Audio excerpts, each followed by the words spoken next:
I got it now. All right.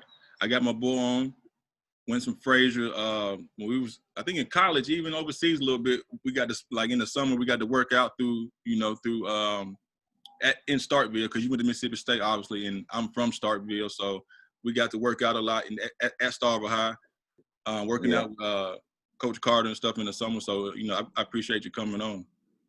All right, man. It's a pleasure, man. I'm glad you're doing stuff like this for us athletes, man. On your downtime. Right, for sure, especially with a whole lot of downtime now. Yeah. But you born and raised in Miami, right? Yeah, born and raised in Miami, Florida. Hey, live in the city all day. Right, and then of course being in Florida, did you play football any? Because that's a football state more than it is basketball. Nah, so never. I gave it a shot, but basketball was calling. You know what I mean? Okay. So And then is that when you started playing, like kind of like Pee Wee, like YMCA, rec league, or like later on? Honestly, I ain't played ball till like middle school. Okay. So I always had like a shot, but it wasn't never. I've never gotten into a league or anything. Everybody's always asking me, man, you should be playing. I'm like, man, I don't want to play.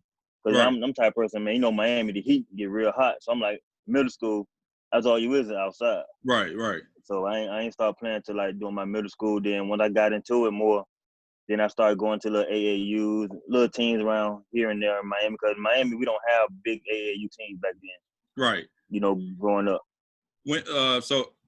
And how were you in middle school as far as skill wise? Like, were you short and quick, or like had you already kind of grew a little bit and was kind of like growing in, or like were you just killing? Because like everybody in middle school story like it was a little bit different.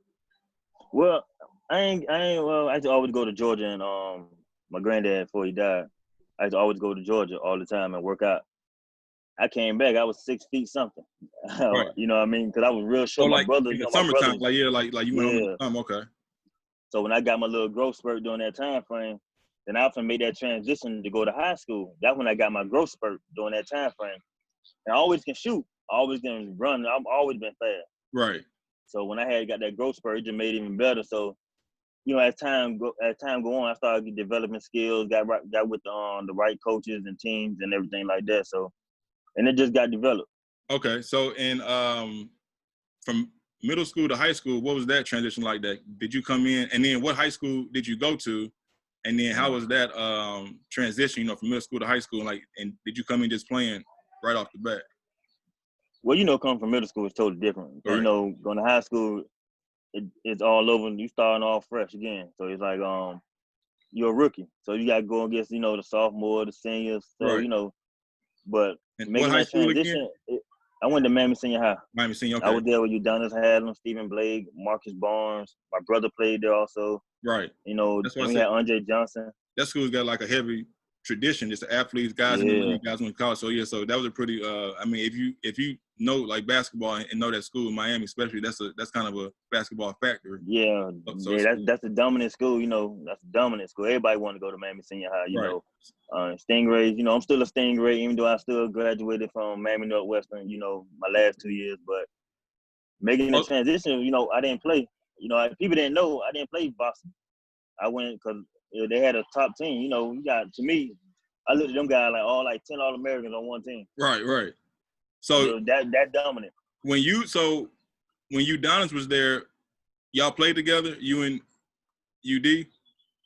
Yeah, I was there, but I wasn't there because I was on the team, but I didn't really play that much. So they had me going down to JV. They had me going down to JV. Then they had me going down to like the B team. They had me go. I need to go to Coach Fred Rivera. He was like, hey, because I only played 2 games JV. Right. People don't know that I only played 2 games. Okay. And he seen me score one game with 30, next game with 30. He was like, know what? No, we bring you up. And that when Coach Frank Martin was there. Okay. So, Frank Martin at South Carolina. Yeah. Okay. So you transferred high schools after so where'd you finish up at? At Miami Northwestern my last 2 years, my junior and senior year. And did you transfer, was it because of playing time? Was there more opportunities once you got there to play, or? Mm-hmm. No, mostly it's just because I was doing real good over there. Just that I think that year we got banned and couldn't go to state. And, Why was it like so I was like, why y'all got banned? Was it like an academic thing, or it was like a fight? no, just when kids want to come up to the school and they think it's, how you making kids want to transfer. So that's what happened with us. So everybody want to come to a winning program. Miami Senior High always had the winning program. Right. In Florida, you know what I mean? So we was dominant. We don't lose games over there. And our gym called the Asylum. Right. So, and I loved it there. I would have stayed. You know what I mean? Right. I still was good friends with the coaches and everything. So I ain't leave on no bad blood. You know what I mean? It just right. I wanted to go to state, and when I transferred my sophomore year, going my junior year, we ended up going to state. We ended up going to state for Miami Senior High. Miami Northwestern. Okay, and so you went to state your junior and senior year, or just junior? Okay, and then did you guys win state? No, we lost one game before the game. Yeah. Now, of course, like you said, like you did, and everybody went to Miami Senior. Like Steve Blake, that's a traditional. Now, who were some guys that you played with at Northwestern, or maybe some older guys, or newer that we may know as well? Was anybody else at Northwestern? Tim James, when he went to UM. Okay. Yeah, I got to meet him once or twice. About a couple times. Give me insight because he played in Miami. He played in Miami Northwestern and went to University of Miami. Played there, and then I think he went overseas for a little bit. Right. Then went to the Army. Years later, I think he went to the Army after that. Now, you said like in middle school you didn't play, but in high school did you play AAU with anybody like that your sophomore and junior summers? Me, Marcus Barnes, we played for Coast to Coast. Okay. Me, Marcus Barnes, Bonell Colas. Who else was on our team? Eddie Starks, he was on our team. Okay. We had a great group. We had a dominant team. It was real. Them the day. That's when I knew I was starting to develop because I had older guys. Used to always push me. By me being a younger one, I knew Marcus since we were kids. Marcus like my brother. Right.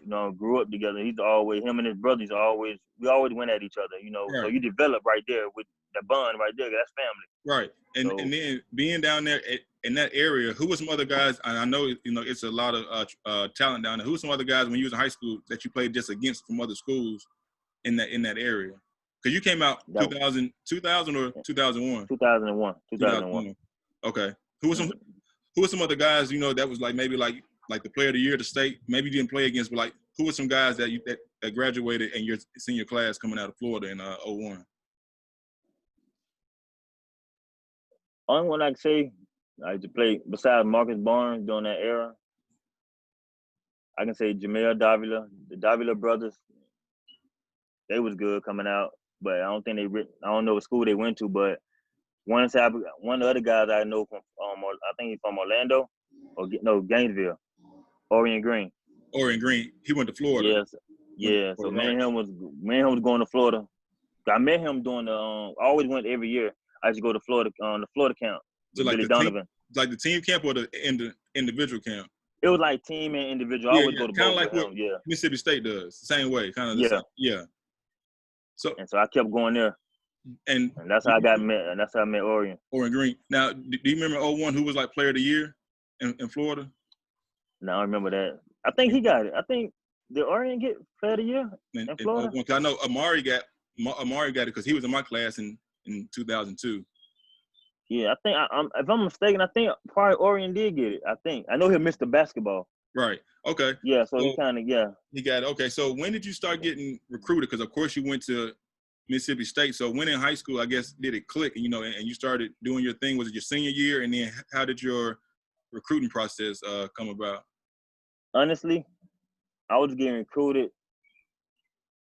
Tend to go toward my junior year because I was doing a lot of AAU then. Okay. I was traveling a whole lot.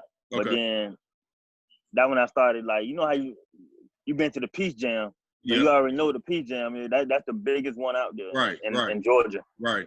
And then I started getting noticed. Then my junior year came around.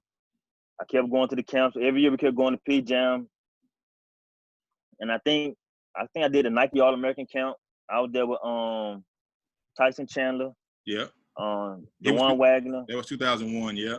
I think Eddie Curry was 2001, I think. Yeah, Eddie Curry. Yeah, I had Rittenhouse with my point guard. Luke at Nike American Camp. Luke Rittenhouse. Yeah. Okay. So when it came down to recruiting, was Mississippi State in your top 5, or how'd that come about? So and then who was your what you take visit to, or who was in your top 5 or 3? Like, how'd that come about? Honestly, Mississippi State wasn't even on the radar. Okay. I'm a Florida boy, right. And they try to keep everybody home, but right. Richard Hamilton is a good friend of mine, and he know my family. He coached at UM. Right. And I already knew Billy Donovan, so them only 2 schools I was really gonna go at. Richard Hamilton, sorry, he went to the coach in the league for the Wizards. Right. That's the year with him, Stan Jones, and they all went over there to the Wizards, and I didn't know what school to go to during that time frame. Right. Because I talked to my mom, I sit down and I was like, man, you know what? I don't know what I'm gonna do, because I was gonna go to UM. Be out there with me, Marcus Barnes, I think Darius Rice, my boy Darius Rice, he was coming out there. Right, yeah. Rice went to Miami. So I was gonna be in that area with them, but and I was like, man. Then I got to Florida. I'm like, we got me, Orion, and I know Billy Donovan for years. He recruit a lot of guards. Right, yeah. And I'm like, I'll be in the shuffle, and I'll be in the shuffle. So I'm like, you know what? I don't want to go there. I know it's guard oriented, which is good. I like the way he play. Much respect to him, you know what I mean? But so I went to, once I did that Nike All-American Camp, I think I hit a record for threes because I wasn't highly recruited. Right. But my this AAU was your junior year summer too, right? Yeah. Okay. And my junior year summer, then I went and I camped. They was like, the best shooting guard was, I think, Wagner at the time. Wagner, yeah, 01. And I don't know if I remember, Wagner got hurt or did something. They was like, well, because at the end they give you the MVPs the stats. and all that. Yeah, and stuff like that. So they was like, out of nowhere, Winsome Frazier came out the blue, became the top shooting guard, and this and that. I'm like, yo, doc, once I made that name, then that's when I met Auburn. Okay. Auburn recruit was there. Was this around was this around Chris Porter? This was a little bit before Chris Porter or after Chris Porter? Now Chris Porter, but I think before me. Okay. Yeah, because that was Chris Porter. Yeah. You're right. Cause that's when Muddy got Daryl Mitchell. Yep. With the dreads. Dreads. Man, that's when he'll finna be there too. Right. And so that's what all those that's when I started to meet people. And but once I left that camp right there, right, all doors opened up, and Mississippi State wasn't even looking for a shooting guard. Right. So then how'd that come about? Like, who'd you meet? Was it Stansbury or was it Coach Kirby? I met Coach Kirby. Funny story, I met Coach Cunningham. Okay. And I met him walking out the door. And I think he gave me his card. He said, I'm gonna be in touch with you. Right. Because he was going there. I don't think they weren't even going there for a guard. A shooting guard. Right. So, and they seen how I played that day. I think I hit 8 threes or so. Right. And they was like, you know what? I want to give the guy a shot. So that's how I had my shot. And so that was your summer. So were they recruiting you like your whole senior year pretty much? And did you sign late? No, I signed early. I signed with them early. So and then was there anybody else like that it could have been maybe like a top 3 you had? It mostly would have been just UM, Florida, Auburn, right, and Mississippi State really was one. I had UCF, all the Florida schools, and FIU. I had all, but I didn't want to stay in Florida. So once them 2 schools, out of Miami, Florida. Once I knew I didn't want to go there, I didn't want to stay in Florida no more. Right. So what made you why Mississippi State? Was it the city? And I laugh because I'm from there.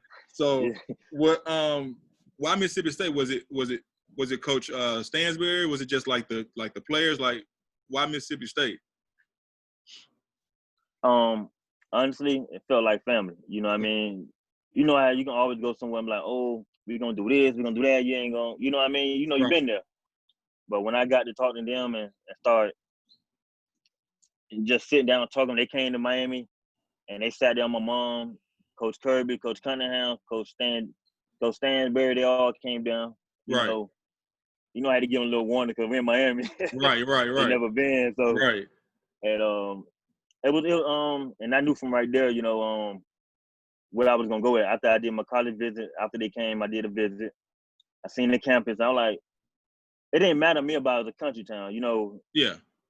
So it just was just like, I just wanted to fit in somewhere that, as far as basketball, I can show my talent. Right, and I believe I met you because well, back then I don't know how it is now, but the Sanderson, like Starbury, that was the place to go play. Yeah. So with Travis, me, we used to always come, play against the college guys, and of course the state players would be in there. So that's how we kind of crossed paths. So when you got to Mississippi State, who was some other guys already there? Was Mario Austin? Was that Mario Austin and Timmy? Yeah, Mario, Z, Derek Zimmerman, Timmy Bowers, Mario Austin. Yeah, I'm trying to get Timmy. I think Tang left. I'm trying to get Timmy on here too. So we're trying to figure out times now. Yeah, I think Tang, when I got there, Tang was leaving. Tango, yeah.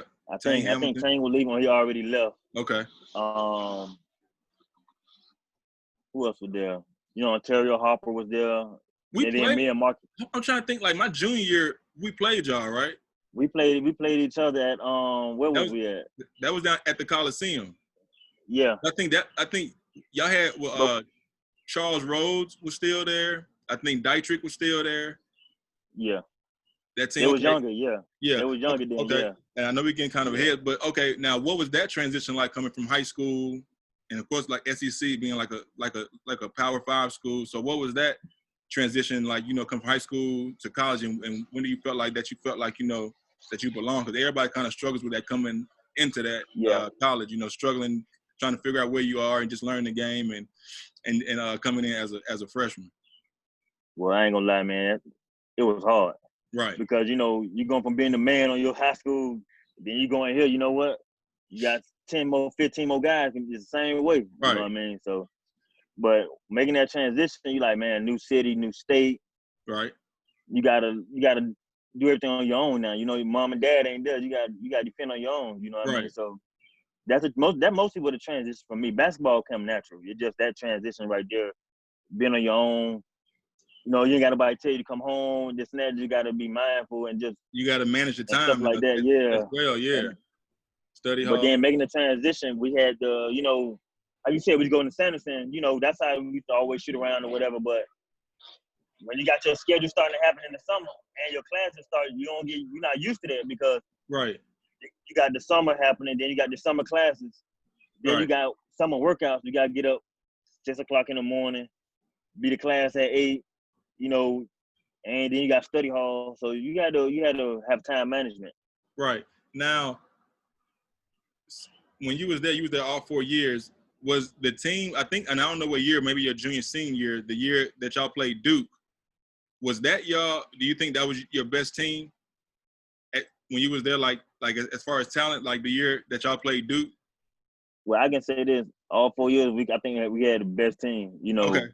Because I got 3 rings. You know what I mean? Got 2 SECs. Yeah. Did y'all was those regular season chips, or and then did y'all win one like regular conference champ? Conference. One regular, and I think one was regular, and we won 2. And then what year was it when y'all played Duke? Was that your junior or senior year? My senior year. Senior year. Okay. And then how far did you guys go? Was it like the 6? Did y'all go to the 32 or 16? No, we lost the second round. Second round. And then Duke, was that the furthest that you guys had went? Surprisingly, since I've been there, state second round been my deficit right there. We always lost the second round. You just switched them right. And I for sure thought we was gonna beat Duke because we were down. We was up. I think 6 with a minute and a half or 2 left. Right. I thought we was gonna win it, man. I ain't gonna lie. And I remember that game because you was guarding JJ Redick, watching. But who else did Duke have? Daniel Ewing. I became good friends with him. Okay. Played him over the years and overseas. I think they had Sheldon Williams. Yep, Sheldon. Yeah. Was that that wasn't Sean Dockery, was it? Was Sean Dockery still there? I don't remember. I can't recall that. Okay. So y'all played Duke. Okay. So I said that, and now guarding people coming to the SEC. Who do you think from when you was there freshman and senior year was the hardest person in the SEC that you had to guard? Because I know you probably had to think for.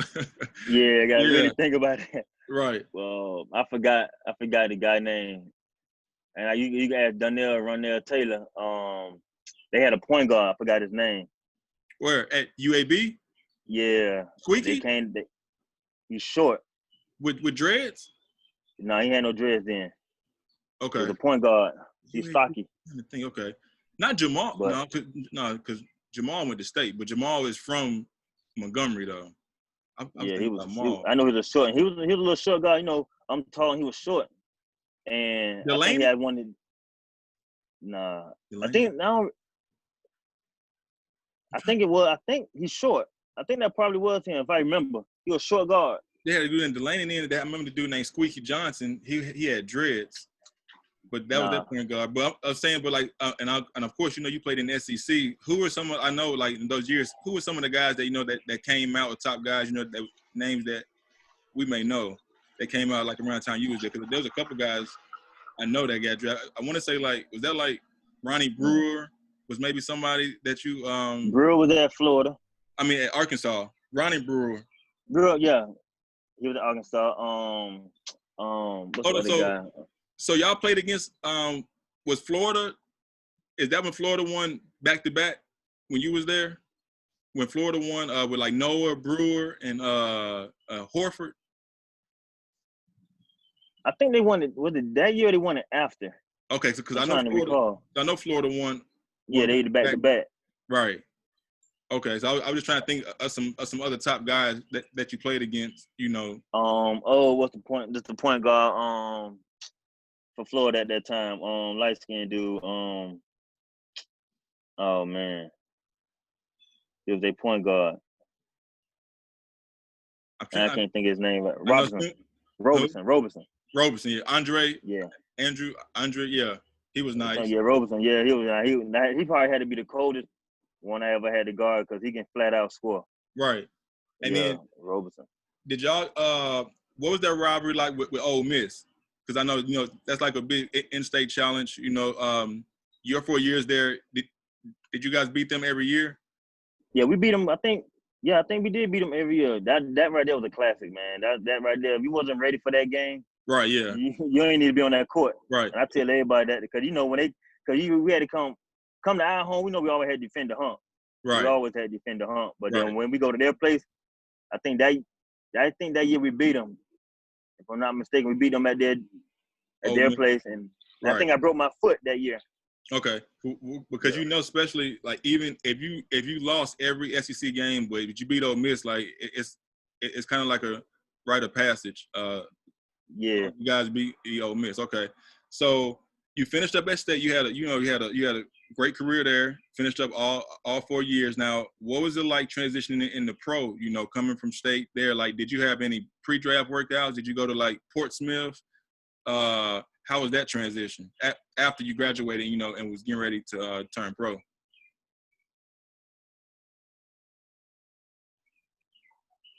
You can hear me? Yeah. Could you hear me? Why you froze? Yeah, I can hear you now. Okay. No, I was saying, what was that? I think your mic muted, but what was that transition? You know, becoming a pro from state now getting ready to come pro. Like, did you have any pre-draft workouts? Did you go to Portsmouth, and like how was that afterwards, you know, leading up to your first job? Actually, I never went to Portsmouth. You know, I actually had no workouts because I broke my foot, and a lot of teams backed off in my senior year. Okay. I broke my foot. So, and you know how it is when you get hurt your senior year, that's when you finna leave. A lot of teams start backing off. But right. I can say, and the biggest process is finding the right agent. Right. That's the biggest one right there. Because that's the biggest thing to me. Finding the right agent, get you in a better situation, unless you got a bigger name. You know, I ain't really had a big name, but everybody knew I can defend and shoot. Right. So, but I met So what was your first job? Like after I left Memphis during their summer league, that's the only team I really worked there for. For Memphis, okay. When Warwick and all this was there, yeah. You was in summer league, so you in summer league. You got in summer league with Memphis. Yeah, 2 years in a row, 05 and 06. Okay, And then, so that, and a lot of people don't know, just even though, like you said, even if it doesn't work out for whatever NBA, which for any reason, it's only 60 people, but just having that NBA workout on your resume, definitely opens up opportunity for you in other places, overseas or Europe, wherever you, South America. So was that pretty, did that help you, transition into your first, job, either, whether it be, I think, was you in Europe or did you go to South America? No, I went, actually I went to Venezuela. First. I was in Caracas. Okay. Played there first, but I left after a month. That when you go overseas, you don't really get paid. So I ain't know that my first year. I ain't really been around nobody and talk. Right. I ain't get paid. I ain't get paid my month, so I left. Right. So, they always made the promise I'm gonna give it to you. That's the biggest thing about being overseas. Mañana. But yeah, so they were like mañana. I'm like, una semana. I'm like, yo, right. I need my money. Y'all promised me this whole month, but now, I was like, you know what? So once I left there, and went to Hungary. And you went to Hungary. I know we used to talk. I know it's been a lot of places. Cause I think we was talking right before. Now you don't play 15 years. We're going into 15 or the 15 that you just finished up. Where all have you played in South America, and then where have you played at in Europe? Ooh, in Europe, I've been in Germany. Yeah, you was in Germany because I was in Spain. Germany, Hungary. You was in Germany. I think you was at Bonn, right? I think the team was like Bonn, something like that. Yeah, because they had like the bright pink. The magenta. Yeah. That's home. That's always gonna be home. Yeah, I love it. Right. Okay. Yeah. Bonn. I was in Germany. Went out to Italy, in Treviso. Ukraine, Poland.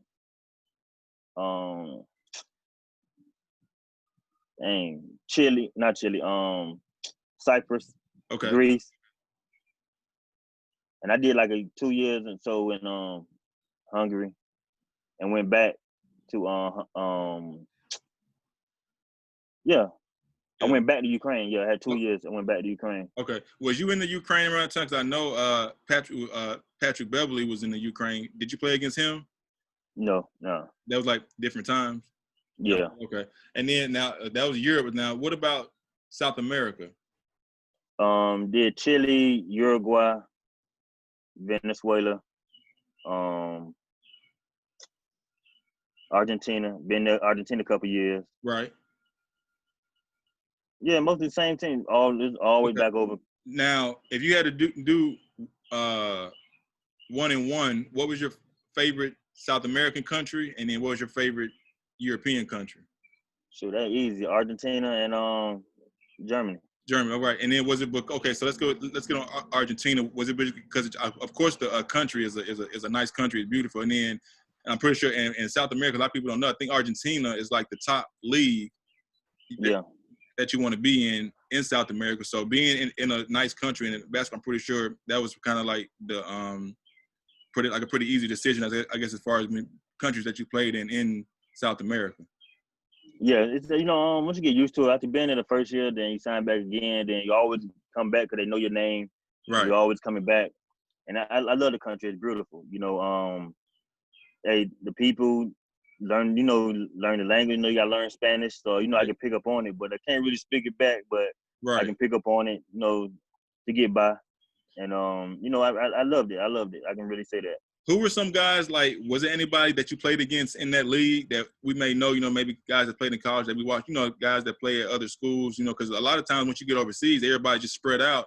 And you're like, damn, like, I remember seeing him in college. Or I remember, I remember I was in Poland. Like, I saw, like, Travis Best and Quintel Woods.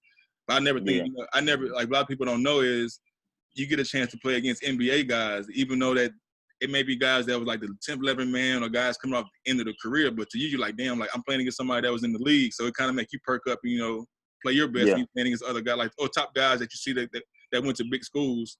Now you get a chance to compete against them. So was anybody in that Argentina league that we may know or that you played against that was tough?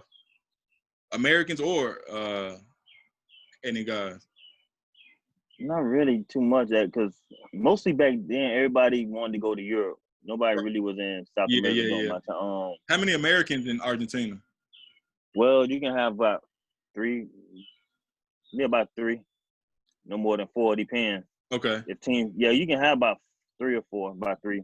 Because they keep Okay. changing the rule every year. You got to have 3 or 2. So Right. every year it changes. But the max is mostly 3. Okay. And then down in South America, did you have any chips, or you win any chips down there, or what's the most success, as far as maybe playoffs and winning a chip that you got in South America? Well, I never got a chip. I Okay. always got closer, but when I was in Germany, I got to the championship twice. Okay. And then Yeah. and then transition over to Europe. You said Germany was your favorite place in Europe, correct? Yeah. Yeah, because I've heard a lot. I've never played in Germany, but everybody I talked to, I've never heard nothing bad about Germany or Israel, because they say everybody speaks English, especially in Germany, because there's a lot of American army base over there. And then they said like the league is professional. I think it's like 5 Americans, so it's kind of like more of a. We had like 9. It's more like of a American kind of style. Yeah. Of league and competitive. Now, who were some guys I know? And I know because I was in Spain at that time. I was in 2nd Division Spain. But who were some guys in Germany that we may know? Because I know it was some guys over there. Man, I'm gonna give you one name. That dude was a killer. Bobby Brown. Man, that dude. Yeah. Okay. Yeah. Oh man, playing against him was hard. That's probably the hardest thing. That's in Europe. He probably was the hardest guy I had to guard. Him and Julian Jenkins. Julian Jenkins, yeah. Where did he go? He's from Florida. Julian Jenkins. He's from Florida, but I can't remember what school. But he from North Florida. Yeah. I know that think name. Fort Lauderdale area. Okay. But you said Germany was for sure your favorite place, and I guess basketball. Where'd you have your best year? I mean, up to now, of course, because you're still playing. Where'd you think that you had your best year at so far? Where you feel like the whole year that you just kind of that you just hit your stride and just just felt like that you was doing your thing. In either country? Yeah, either country. Man, I can say I can say Hungary. I got 3. Germany, Hungary, and I got Argentina. I hit my stride that I really. Yeah. It was good. And that also, of course, being overseas, because a lot of people don't know. I mean, some people get them. It's not rare, but it's not as often. Like all your contracts are usually like 1-year deals. So if you're having a good year going into March, April, you're feeling good because you know that you are gonna have opportunity for and you're not worried about for the next year. So to speak. So okay, we get into the last thing. Now, you've been over there 15 years. Now, what was something that maybe that you bought that once you had like a little bit of money, if it was a crazy night, a car, anything, like is it anything crazy that once you came back home, had a little bit of money that you just like now you're like, damn, like I can't believe that should have done it. Yeah. Listen, I did some stupid stuff. I ain't gonna lie. Because people, I tell people all the time, you never understand it until you get in that situation. Yeah. I tell people all the time, you never know till you get in that situation. You know what I mean? 20-something years old, making 6 digits. Yeah. You know what I mean? You never seen that in your life. So I can say the few things I regretted that I learned now is a liability. Right. was unnecessary. I bought the 6 rope bracelets. Okay. And then I spent $25,000 in my car. Right. Just like upgrades, like motor, everything. I ain't do it. I put my rims cost me $10,000, 28s. Right. I had a Tahoe. And like to this day, do you have those ropes or that car? Ain't got. Nah, I ain't got none of it. That's the thing about it. That's why I don't buy jewelry. You'll never really see me with jewelry on. Right. Okay. So now, 15 years that you got in, and you kind of winding down. Like, what you like once you kind of like wind down and finish up. Like, what's next? Like, you got anything that you've been working on, or because I know definitely having that many years in, which is a blessing. I think Timmy got 15 in too. So kind of being on like the other side, what's your thoughts about kind of finishing up and like what's next? Honestly, trying to retire by like 2 to 3. Right. You know what I mean? If God bless me with my health and everything, injury stuff. So I'm looking at 2 to 3, max 3. After that, after basketball, man, just really you gotta have money put aside, most definitely. And Right. that's the biggest thing. And also just investments. Just really Right. working on. I'm big on like housing. I'm trying to get that started. Okay. I have a few things that I'm working on now to set me up before Right. then. But mostly just investment, being your own boss. Right. You know what I mean? 'Cause come from overseas, you're not making the same amount of money you making over there Right. that you're coming home with. You know what I Right. mean? Because some people like, man, that transition, it is hard. Right. So Okay. I just want to be. I got a few things that I'm working on now. You just gotta be patient. You know what I Right. mean? But most definitely, most thing you gotta do is save, so you Okay. can build what you want to build and do the things you want to do. Okay. Now leading up, I got two more things and I'll get you out of here. Were you like a superstitious guy? Did you have like a special pair of sneakers or socks or like a certain meal, like a nap, like, or will you just kind of go with the flow? Because everybody I ask, it's always been like a different answer. So how was your game prep days, or like or was you like strategic, or did you just kind of just go with the flow? Like, I need a nap, don't need a nap, or I need this food or don't, because everybody's different when it comes to that. I always wonder like how everybody is. Man, you talking about before the game? I got to get 2 hours now. Yeah, It can't be no more than 2 hours. You a It nap got to be an person? hour and a half or two. Yeah, Okay. I got to get it. Okay. If, you know how you have shoot around at 11, might have a game at 7. I'll be up all day until like 4:30. Right. 3:30, and I try to get that nap to like 6:30 because you have to be at the gym at a certain time. So I give myself 30 minutes, 45 minutes to get up. Right. So I gotta have that nap Right. in. And I'm pretty sure that you see now, because I see it now. Like the older I get, like what you eat and I guess how you work out is more. It's especially like the older you get, you put a more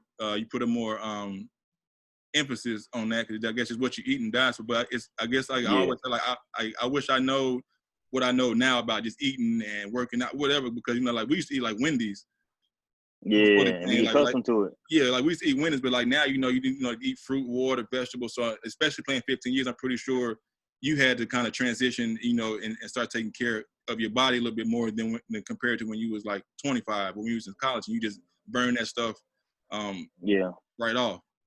Now I try not to eat too much fat, especially overseas. The fast food is totally different from over in the States. It's not greasy and nothing like that. So what I try to do is mostly for my rituals for my game days, I gotta have pasta. Pasta, okay. I gotta have pasta and meat. Especially in Argentina, we get that carne and we we get the pasta with it. So I'll be good. But I normally get it's called a mixto with the white and red sauce with the meat in it. Right. I normally that's my game day rituals. I don't want nothing heavy because I don't want nothing heavy during the game time. Right. Okay. Now, whether it be somebody that we know or like don't know, and I'm pretty sure some people on here, I think April was the only one that said it never happened to her. But who was somebody that like the first person that just cooked you and you just like, damn, like middle school, high school, whenever, somebody like we know them or may know them, and you went home and just like, damn, like somebody, just got the best of me. Man, listen, I say this to anybody. Omar Cook. Okay. Omar Cook. All right. Hands down, had to be the hardest dude I ever had to guard. Where'd y'all play against each other? Was it college or in the pro? No, I went to actually playing to do with AAU to this day. AAU, that dude gave the business. Okay. And I still stick. He the reason that made me guard the way I guard from college and everything. Because people understand he was the king of New York, and he'll show you that tattoo real quick. Right. You start getting a little crazy on, but other than that, I can say Bobby Brown from playing against him because he's quick and he's versatile. He's swift. You know what I'm saying? So that's probably the only two that really. Okay. But no, I'm glad that you said that, because like you said like me, like somebody showing me up made me go work on my craft, because everybody think that, all these guys played overseas 10, 15, whatever years that they never go through any adversity or nothing. But like you said, like somebody like Omar Cook who showed me up, like that made me go back home and want to get better, be a better defender. So, that wouldn't happen again. So, and at the same time, that made you better as well. Yeah, because it makes you better, because you know what I'm saying? I ain't gonna lie, I'm gonna share a true story with you. We played Duke that year. And what made me go at Duke so hard and made me realize, because Coach Cunningham came to me. He's like, hey, you heard the article? You heard what's name said about you? What JJ Redick said? I said what? He was like, hey, he said about something. oh, Winsome Frazier, I've been guarded by the best anyway. I don't know who he is. And, you know, the night, you know, we have scout reports. Was that So, real, you know, or like was he gassing you? Nah, he said it. He said, you got to read it. He sent it to me. So I'm like, oh, okay. Because I thought he was just maybe just trying to like gas you and say that just to kind of, you know, get you going. Yeah. And see, my guy played that. at UNC, Jackie Manuel. Yeah. My guy played at UNC, so he's guarded him all the time. Right. And he know he's from Florida, so me and him played on the same AAU team. So I was always in touch with Jackie. And I got in touch when I said, yo, how you guarded Reddick? You know, he said, man, you're going to have a night full, but you always remember, never keep everything the same. So I said, okay. Right. So I go back to the scouting report, look at the film. Coming off, you know what? I know what I'm going to do. A lot of screens. So, and what I did is I changed my mentality from a defender to offense and defender, if that makes sense. Because as an offensive guy that always coming off screens myself, as a shooting guard, I got to think how he going to think. Right. So I'm playing, while I'm running, chasing him, I'm already thinking, oh, I know what he's finna do. He either finna curl it, or he finna change out, or he finna fade for the three. So that's why I changed up everything on him. I ain't make him comfortable. Right. Do you remember, now, even though I know that was a while back, do you remember how Coach Stansberry told you to guard him, like just like no air, like just like right behind him on screen, like don't cheat over top, just like stick to him on screen? No, he really didn't say nothing. Coach Stansberry didn't really say nothing. It was Coach Cunningham. He said, man, you got this. You already know what you need to do. Right. And I'm always big on, so I'm already going to guard the guy who's scoring. So, no, because, you know, like me and you know, like, I mean, of course, people watching play basketball, but, you know, sometimes coaches say they want you, like, straight behind, like, don't cheat, don't, you know, go over top of the screen. I want you trailing him. So every coach has, like, a different way. So I was wondering how, you know, how they told you to guard him and just kind of. Now, mostly they just told me, though, honestly, BJ, the only thing they told me mostly was like, man, you got it. You know what you need to do.